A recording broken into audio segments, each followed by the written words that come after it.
Hello friends, स्वागत आहे तुमचं डिअर लाईफ या यूट्यूब चॅनलवरती.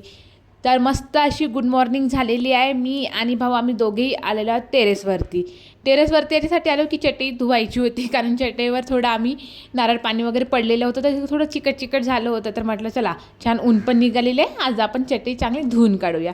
मस्त असं पूर्ण आमचं पाणी स्लाप वगैरे आम्ही ओला करून ठेवलं. छान ऊन पण निघालं आहे, सूरजदादा पण निघालेले होते. चला म्हटलं थोडं जीवनसत्व पण घेऊन घ्यावं बा. तर म्हणून नाश्ता करायला म्हणून आम्ही आणलेले होते केळीचे चिप्स. तर केळीचे चिप्स आम्ही गावावरूनच आणलेले होते, खायला टेस्टी आणि सोबत आपलं सूर्याचं जीवनसत्व पण मिळते बा म्हटलं, त्यामुळे. त्यानंतर दुपारला मी माझ्या फ्रेंड्सना केला व्हिडिओ कॉल. माझ्या फ्रेंडचं लग्न होतं आणि मी पुण्याला असल्यामुळे मी काही अटेंड करू शकत नाही, त्यामुळे तिला सॉरी म्हणायसाठी मी कॉल केला होता.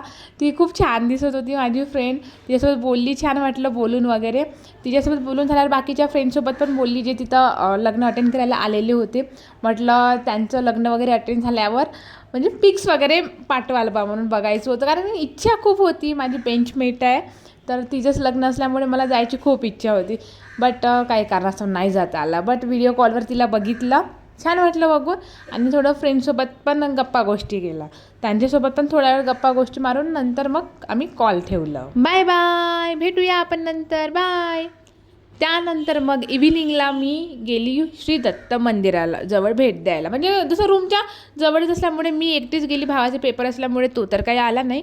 छान इथं येऊन वातावरण मस्त असं वाटलं, छान भाविक येऊन इथे दर्शन घेत होते आणि मंदिर पण छान सुशोभित केलेलं होतं. बाजूला महिला मंडळांचं जसं भजनाचं वगैरे कार्यक्रम इथे सुरू होता आणि छान डेकोरेशन वगैरे मस्त केलं होतं, छान सजावट झालेली होती. तर मी पण इथे जसं म्हणजे दर्शन घेतले आणि मग रूमवर आली, कारण महाप्रसाद चालू व्हायला खूप टाईम होता. तर म्हटलं चला बा, तोपर्यंत आपण आपल्या रूमवरच जावं. तर फ्रेंड्स, अशा प्रकारे आजचा हा माझा दिवस गेलेला आहे. तर तुम्ही व्हिडिओला नक्की लाईक करा, शेअर करा आणि सबस्क्राईब करायला विसरू नका.